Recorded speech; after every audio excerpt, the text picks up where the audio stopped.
Hi student, कैसे हैं आप। My name is Vidyasagar Srivastava. आज मैं रिफ्रैक्शन ऑफ लाइट का एक नया टॉपिक लेकर आया हूं। इसमें देखिए, refraction of light at A concave spherical surface, यानी अवतल गोलीय पृष्ठ पर प्रकाश का अपवर्तन। अब इसमें देखो स्टूडेंट, एक हमारा अवतल पृष्ठ है यानी कॉनकेव सरफेस है टीपीक्यू एक हमारा कॉनकेव यानी अवतल सरफेस है। ठीक है। अब इस सरफेस के इस साइड का जो मीडियम है वो डेंसर है, और इधर रेयर मीडियम है, एयर है इधर, और इधर ग्लास होता है नॉर्मली हम लोग देखते हैं। ठीक है। अब इसका जो मिड पॉइंट होता है हमारे सरफेस का वो पी होता है, जिसको हम लोग पोल कहते हैं। इस पोल से सेंटर ऑफ कर्वेचर जो होता है, जो पॉइंट इसका, जो अगर हम सर्किल ऐसे ड्रा कर दें तो इस सर्किल का जो सेंटर होता है उसको हम लोग सेंटर ऑफ कर्वेचर कहते हैं। ठीक है। तो सेंटर ऑफ कर्वेचर यानी वक्रता त्रिज्या कहते हैं हिंदी में इसी को। अब इन दोनों को जो लाइन मिलाने वाली लाइन होती है इसको हम लोग प्रिंसिपल एक्सिस या मुख्य अक्ष कहते हैं। ठीक है। अब प्रिंसिपल एक्सिस पर कोई ऑब्जेक्ट है हमारा, यहाँ ऑब्जेक्ट ओ रखा हुआ है। ठीक है। और इस ऑब्जेक्ट से रे ऐसे हमने ली हुई है एक रे, और ये एन पर पहुंचती है। ठीक है। सेंटर ऑफ कर्वेचर और एन को मिलाने वाली लाइन जो सी एन होती है इसको हम लोग नॉर्मल कहते हैं। ठीक है। अब नॉर्मल से जो हमारी लाइट आ रही है, रे आ रही है, ठीक है, इस रे का एंगल ये हुआ आई एंगल, इसको हम लोग कहते हैं। ठीक है। ये आई एंगल हो गया हमारा। ठीक है।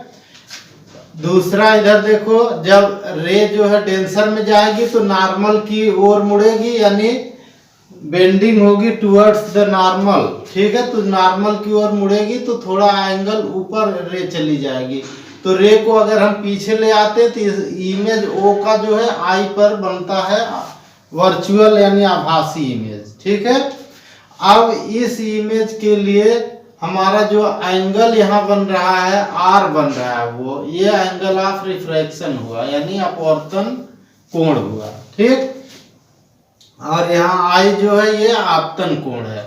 अब अगर हम आर को इधर देखें तो यहाँ आर और आर ये जो है वर्टिकली अपोजिट है, शीर्षाभिमुख कोण है। ठीक है। तो यहाँ भी हमारा एंगल आर बना हुआ है, ये दोनों आर सेम होंगे। ठीक है। अब हम क्या करते हैं कि पॉइंट एन से एक नॉर्मल इस पर ड्रा करते हैं एन एम, और इसकी हाइट को हम लोग एच लिख देते हैं यहाँ। ठीक है। अब अगर हम एच लिख देते हैं तो अब इस पॉइंट पर हम लोग देखें तो स्नेल्स लॉ अप्लाई कर सकते हैं। ठीक है।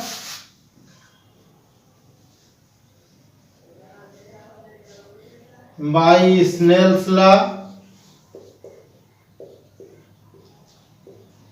एट पॉइंट एन,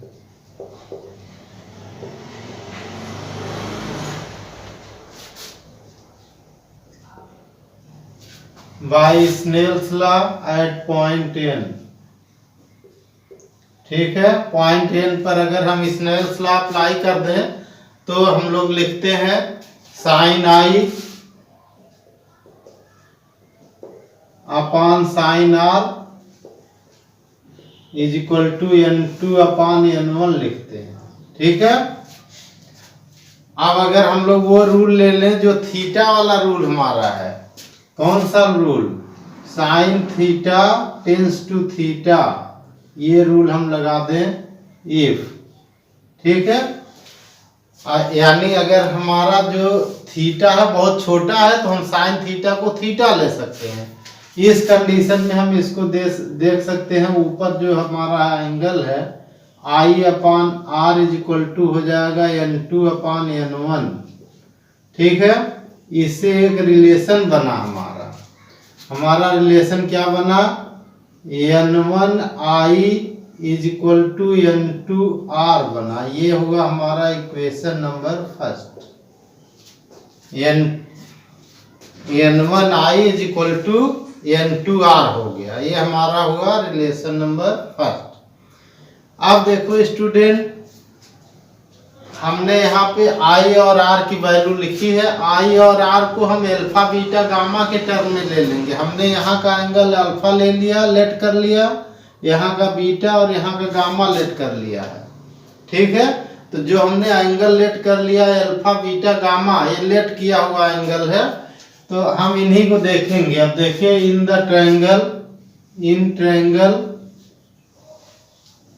ट्रायंगल हमारा OCN, देखिए ट्रायंगल है OCN। ठीक है, इसमें अगर हम एक्सटीरियर एंगल थ्योरम लगाएं तो क्या हो जाएगा? एक्सटीरियर एंगल थ्योरम क्या होती है? एक्सटीरियर एंगल थ्योरम अप्लाई करें, यानी बहिष्कोण प्रमेय हिंदी वाले कहते हैं। ठीक है, तो अल्फा और plus I is equal to gamma हो जाएगा। Alpha plus I is equal to हो जाएगा गामा।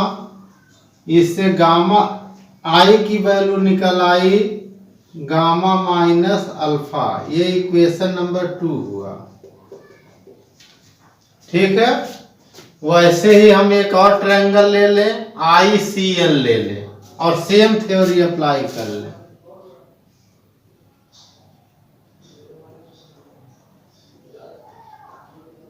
ठीक है, तो जो हम ICN ट्रायंगल ले रहे हैं, ICN, इस ट्रायंगल में भी हम एक्सटीरियर एंगल थ्योरम यानी बहिष्कोण प्रमेय लगाएंगे। तो एक्सटीरियर एंगल थ्योरम में क्या होगा? Beta plus gamma is equal to beta plus R is equal to gamma हो जाएगा, यानी beta plus small r is equal to gamma हो जाएगा। ठीक है, यहां से हम लोग R की वैल्यू निकाल लें तो क्या निकलेगा? R is equal to gamma minus beta आ जाएगा। ये इक्वेशन नंबर 3 हुआ। ठीक है, अब देखिए स्टूडेंट, यहां से I और R की वैल्यू इक्वेशन 1 में पुट कर दीजिए। ठीक है, putting the value of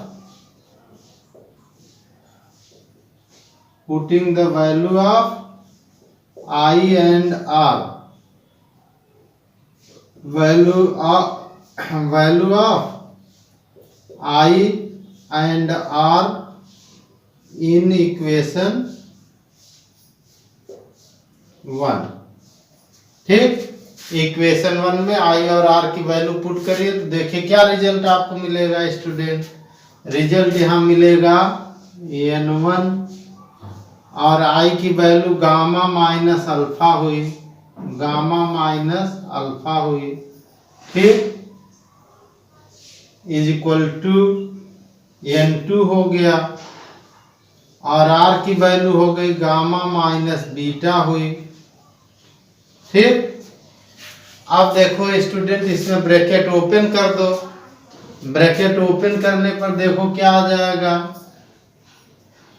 N1 gamma minus N1 alpha is equal to N2 gamma minus N2 beta. अब बीटा उधर कर दीजिए प्लस हो जाएगा और ये N1 गामा इधर कर दीजिए माइनस हो जाएगा। तो एक इक्वेशन यहां से बन जाएगा हमारा N2 beta minus N1 alpha is equal to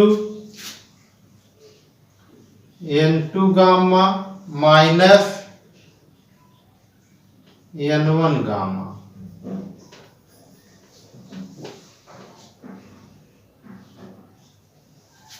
ठीक है, अब इसमें देखो स्टूडेंट, इन दोनों में गामा हम कॉमन ले लें तो हमारा एक नया इक्वेशन तैयार होगा यहाँ, और वो गामा ऐसे कॉमन ले लेंगे तो आ जाएगा N2 beta minus N1 alpha is equal to N2 minus N1 gamma. ठीक है, और ये हमारा बनेगा इक्वेशन नंबर 4। ठीक है, ये हमारा इक्वेशन नंबर 4 हो जाएगा। अब देखो स्टूडेंट, यहाँ हमने sine theta equal to sine theta लगाया है, तो हम साइन थीटा के लिए यहाँ वही कंडीशन लगा लें, लेट अल्फा नियर अबाउट, इसको हम tan अल्फा ले लें। जब बहुत स्मॉल होता है, sine theta tends to theta लगा है, तो अल्फा को हम लोग tan अल्फा ले लेंगे। तो tan अल्फा क्या आएगा, यहाँ से देखो NM अपॉन MO आ जाएगा, ठीक है, NM अपॉन OM आ जाएगा, ठीक।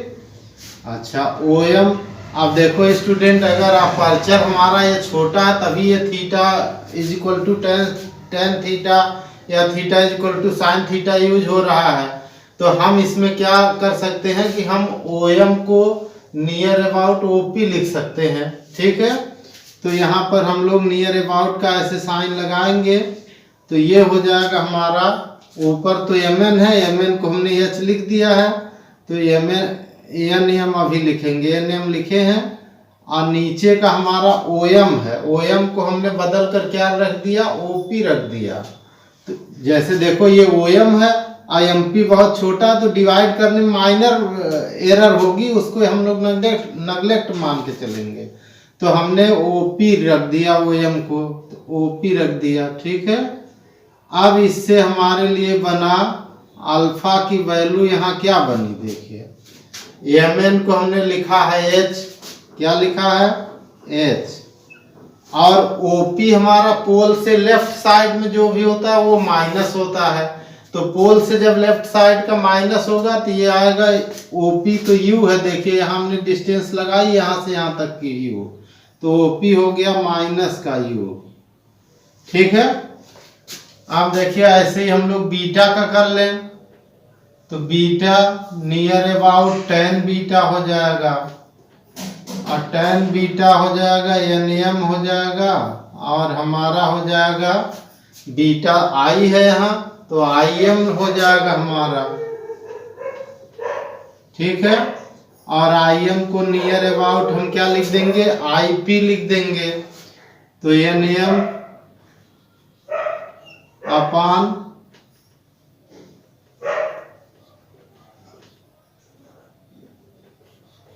NM अपॉन IP हो जाएगा। इससे हमारा निकल आएगा बीटा की वैल्यू, क्या निकल आएगी, beta is equal to H upon minus का V आ जाएगा। V क्या है, distance of the image from pole है, V लिखा हुआ है यहाँ डायग्राम में, हमने पहले लिख दिया है इसको, ठीक है। अच्छा ऐसे ही हम लोग गामा के लिए भी कर सकते हैं, एंड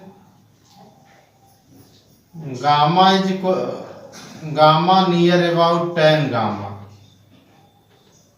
ठीक है। और tan गामा को हम लोग लिख देंगे उसी तरह NM अपॉन CM लिख देंगे, NM अपॉन CM लिख देंगे, और CM को नियर अबाउट हम लोग CP ले लेंगे, ठीक है। सब में वही काम करना है, तो NM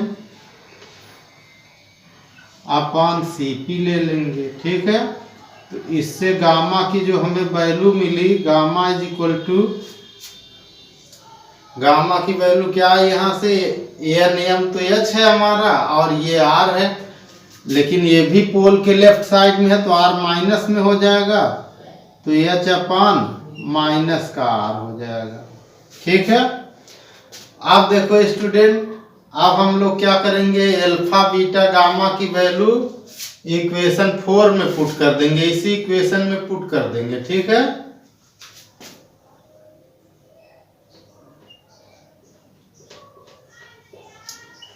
putting the value of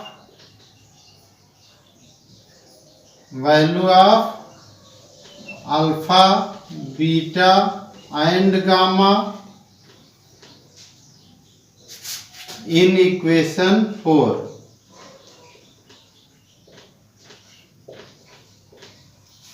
ठीक। Putting the value of alpha beta and gamma in equation 4, ये इक्वेशन 4 है यहाँ देखिए, ठीक है। तो इस इक्वेशन 4 में रखिए तो n2 हो गया हमारा।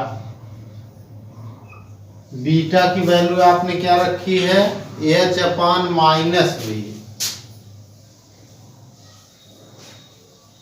n2 h upon minus v. फिर दूसरा है n1 माइनस n1 अल्फा, तो माइनस n1 हो गया। अल्फा की वैल्यू हो गई h अपान माइनस का u is equal to n2 minus n1, तो n2 माइनस n1, और गामा इसके बाद है, गामा की वैल्यू आई है यहाँ h अपान माइनस का r।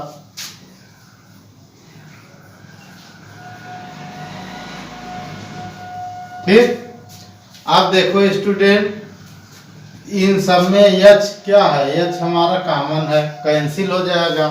नीचे में देखो minus v minus u minus r, ये भी माइनस का कैंसिल हो जाएगा। तो यहाँ बचेगा क्या हमारा, n2 अपान वी बचेगा, n2 upon v minus n1 upon u is equal to n2 minus n1 upon r आया। ठीक है, ये हमारा रिफ्रैक्शन फार्मूला होता है। ठीक है, अपवर्तन का सूत्र होता है गोलीय तल पर। ठीक है, किस पर, कॉनकेव के ऊपर। आप कॉन्वेक्स का निकालेंगे वो भी फार्मूला ही आएगा। ये हमारा फार्मूला हुआ, इक्वेशन नंबर 5 हुआ। ठीक है, आप देखो स्टूडेंट, अगर हम इसको n1 से डिवाइड कर दें, नोट पॉइंट में कर दें, ठीक है, नोट पॉइंट में अगर कर दें तो n2 अपान n1 अपान वी माइनस ये आ जाएगा n1 upon n1 upon u is equal to n2 upon n1 minus n1 upon n1 upon r. यहाँ से देखो क्या फार्मूला बन जाएगा, हम लोग लिखते हैं n2 अपान n1 को n लिखते हैं। ठीक है, तो ये हो गया n अपान v माइनस ये 1 हो गया 1 upon u is equal to n minus 1 upon r। n2 upon n1 को हम लोग n लिखते हैं, रिफ्रैक्टिव इंडेक्स। ठीक है, तो हमारा जो फार्मूला बना वो फार्मूला हमारा यहाँ तक हो जाएगा। ठीक है, n upon v minus 1 upon u is equal to n minus 1 upon r. ये हमारा रिफ्रैक्शन के दो फार्मूले हुए, ये इक्वेशन नंबर 6 हुआ। ठीक है, ये दोनों फार्मूले यूज होते हैं।